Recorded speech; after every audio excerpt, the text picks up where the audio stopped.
Bagaimana perbedaan mendidik anak perempuan dan laki-laki agar memiliki akhlak seorang pecinta? Masya Allah. Pertama, Quran surah ke-7 ayat 189. Setelah lahir, Quran surah kedua ayat 233, sisi paling kanan sebelah bawah. Usia 2 tahun ke atas, Quran surah ke-31 ayat 13 sampai dengan 19. Cara menyiapkannya di Quran surah ketiga ayat 35 sampai 37, posisi paling kiri dari tengah sampai ke bawah. Sampai menikah atau sampai tumbuh aja? Bergaul, Quran surah ke-49 ayat ke-13. Dilamar, Quran surah ke-4 ayat ke-4. Kemudian setelah menikah, pernikahannya Quran surah ke-30 ayat 21. Setelah menikah, Quran surah ke-4 ayat 34. Sampai sini aja dulu. Baik, sekarang perhatikan teman-teman sekalian. Bagaimana menyiapkan anak supaya dia dekat dengan Allah, disayang Allah, dan menjadi pecinta kebaikan-kebaikan. Pertama, ada teori umum yang tidak membedakan antara laki-laki dengan perempuan. Pertama, dalam fase kandungan, itu siapkan. Sejak mulai dalam kandungan. Bagaimana cara menyiapkannya? Berbanyak doa kepada Allah. Supaya anak yang dikandung ini bisa lahir dalam keadaan baik, soleh, dan dekat dengan Allah Subhanahu wa Ta'ala. Doanya ada di ujung Quran surah ke-7 ayat 189. Yang berdoa bukan cuma istri yang mengandung, tapi suami istri. Ya. Da'awallaha rabbahuma la in ataitana salihah lanakunanna minasyakirin. Ya Allah, jikalau Engkau anugerahkan anak yang lahir ini menjadi soleh, dekat denganmu, baik kehidupannya, kami akan sangat bersyukur dengan itu semua. Jadi isi dengan doa kebaikan. Satu itu. Ini pernah dilakukan oleh istrinya Imran, namanya Hannah. Bahkan diabadikan di Quran. Disebutkan di Quran surah ke-3 ayat 35, posisi paling kiri di pertengahan. Ya, beliau berkata, Rabbi inni nazartu laka ma fi batni muharraran fataqabbal minni. Ya Allah, saya bernazar mohon kepadamu, jadikan anak yang saya kandung ini soleh, baik, dekat denganmu ya Allah, dan menjadi pecinta ibadah dalam kehidupannya. Ini poinnya. Tapi yang paling menarik, teruskan dulu ya, sebelum ke sini, teruskan. Saat antum sudah berdoa, maka ini yang poin paling penting. Iringi doa ini, sandingkan doa dengan ikhtiar yang benar. Tidak cukup berdoa, tapi harus ada ikhtiar. Ikhtiar yang mengiringi doa yang dipanjatkan. Awas, Allah tidak menyukai orang berdoa tapi nggak punya ikhtiar. Ibu berdoa misalnya malam sampai menangis, antum bermohon ya Allah, jadikan anak saya anak yang soleh ya Allah, dekat denganmu ya Allah, rajin baca Quran, rajin sholat, tapi mohon maaf, ikhtiar anda tidak sesuai doanya. Disekolahkan di tempat yang tidak mengajarkan sholat, ditempatkan di tempat yang tidak mengajarkan Quran, gak nyambung. Walaupun nama antum soleh, nama ibu solehah, tapi kalau ikhtiarnya tidak begitu, gak akan jadi anak yang soleh. Baik, maka apa yang dilakukan oleh Hannah dengan Imran? Dipilihkan guru yang baik, namanya Zakaria, seorang nabi, orang terbaik pada saat itu. Dibuatkan tempat yang baik, mihrab, supaya bisa fokus mendekat kepada Allah. Ini contoh dari Quran.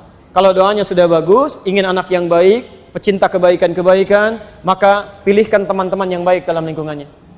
Kalau sekolah, cari guru yang baik yang mendekatkan dia dengan Allah. Kalau cari teman yang baik yang mendekatkan dia dengan Allah. Kalau cari pekerjaan, antum cari pekerjaan yang baik yang teman-temannya mendekatkan diri dengan Allah. Kalau makanannya sudah halal, temannya sudah baik, gurunya sudah baik, maka apa yang terjadi? Ayat 37-nya. Fataqabbalaha rabbuha biqabulin hasanin wa ambataha nabatan hasana wa kathalaha Zakaria. Maka kemudian fataqabbalaha rabbuha, Allah akan terima itu semua. Wa ambataha nabatan hasana, bahkan akan dirawat oleh Allah pertumbuhannya sampai dia dewasa. Yang perhatikan akan Allah. Dari mulai rizkinya, dari mulai pergaulannya. Anda bisa lihat anak Anda di rumah dan Anda awasi. Tapi apakah Anda bisa menyertai ketika dia keluar rumah? Belum tentu. Apa yang dia makan? Apakah dipastikan baik untuk kesehatannya?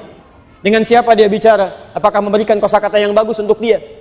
Jadi ketika Anda dekatkan kepada Allah, maka Allah akan kirimkan orang terbaik di sekitaran dia. Itu poinnya. Maka Masya Allah, Maryam ini ketika membutuhkan sesuatu, bahkan ketika Nabi Zakaria kirimkan pakaian, kirimkan makanan, itu Allah langsung memberikan kepada Maryam. Kullama dakhala 'alaiha Zakaria al-mihraba wajada 'indaha rizqa. Setiap Nabi Zakaria memberikan kebutuhan Maryam, sudah ada di tempat Maryam. Mau ngirim pakaian, ada pakaian. Ngirim makanan, ada makanan. Sampai kaget, ya Maryam anna laki hadha? Maryam, dari mana semua ini? Qalat huwa min indillah. Ini semua dari Allah. Makanya orang tua yang menyiapkan kebaikan-kebaikan seperti ini, itu pasti anak keturunannya akan lebih baik dibanding orang tuanya.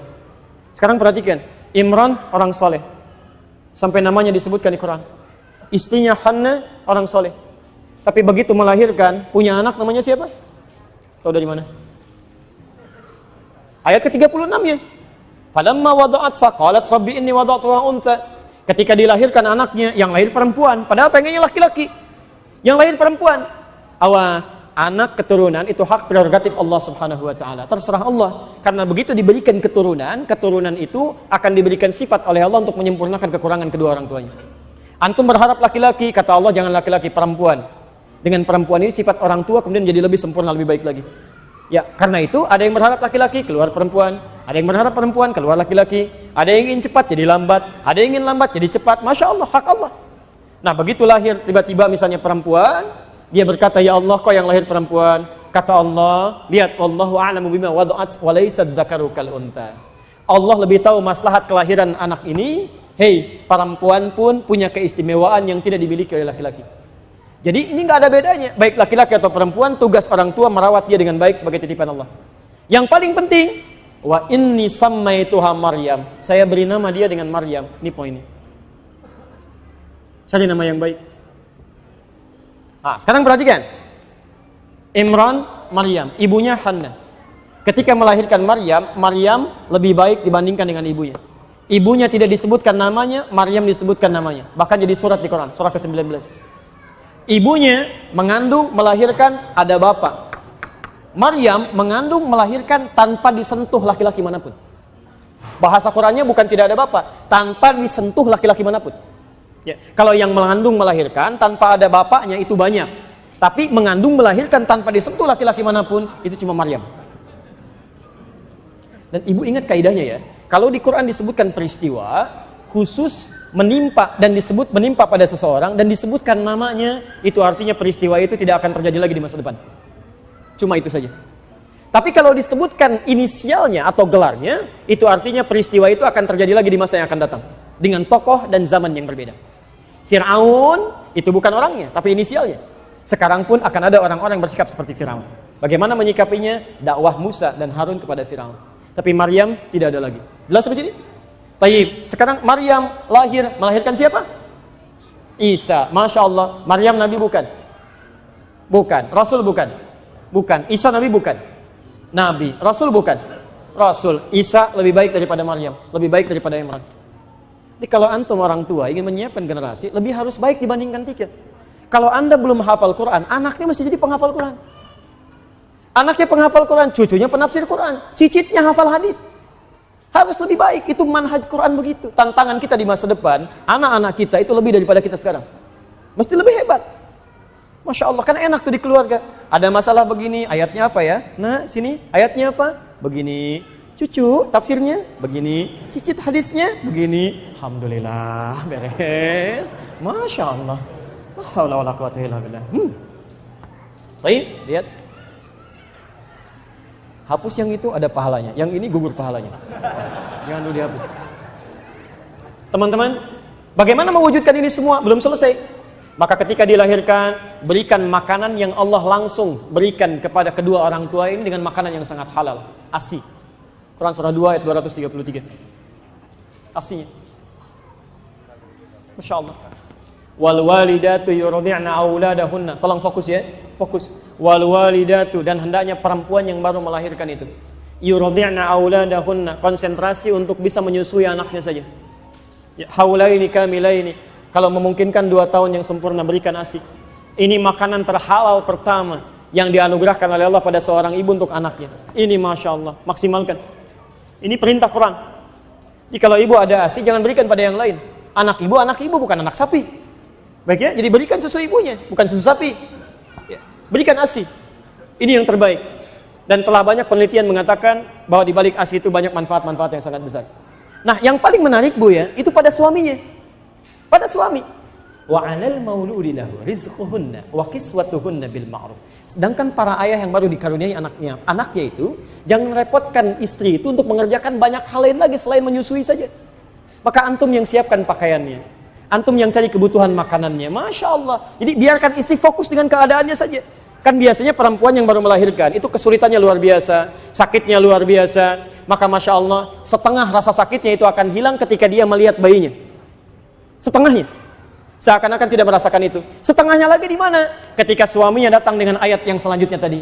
Hadir di sampingnya, memberikan ketenangan, menyiapkan pakaiannya, memberikan makanannya.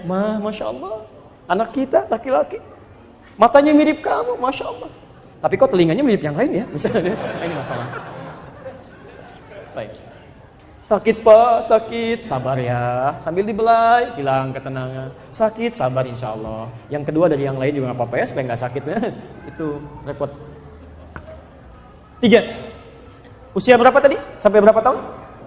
2 tahun. Dari 2 tahun sampai menjelang balik, dia sudah mulai bicara, sudah mulai lincah, sudah mulai siap belajar. Bagaimana cara mendidiknya? Quran surah 31 ayat 13 sampai 19. Dari mulai diajak bergaul, diajak jalan-jalan, diperkenalkan dengan Allah, gaul dengan lingkungan, bakti dengan orang tua, ada di sini semuanya. Biasa, antum ajak anak-anak ini biasa, Masya Allah, Alhamdulillah. Zaman Nabi sudah ada dipraktikkan. Abbas, paman Nabi, punya anak kedua, yang laki-laki namanya Abdullah. Itu sejak kecil disiapkan oleh beliau. Kalau anak pertama Fudail, itu jadi pembantu Nabi, sampai membawakan air wudhu Nabi di terakhir kalinya, sebelum wafat. Anak keduanya Abdullah disiapkan menjadi ahli ilmu. Jadi kalau beliau misalnya sibuk, itu pedagang Pak, sukses, pebisnis luar biasa, meninggalkan riba, dan keuntungannya berlipat 2 kali lipat. Tapi di balik kesibukannya masih bisa ikut ta'lim Nabi SAW, sampai hafal 200 hadis. Kalau nggak sempat ikut, maka anaknya dibawa, keponakan Nabi, disimpan kemudian di sekitaran halaqah Nabi. Itu Masya Allah, main, kadang merangkak, kadang tertawa, gitu kan?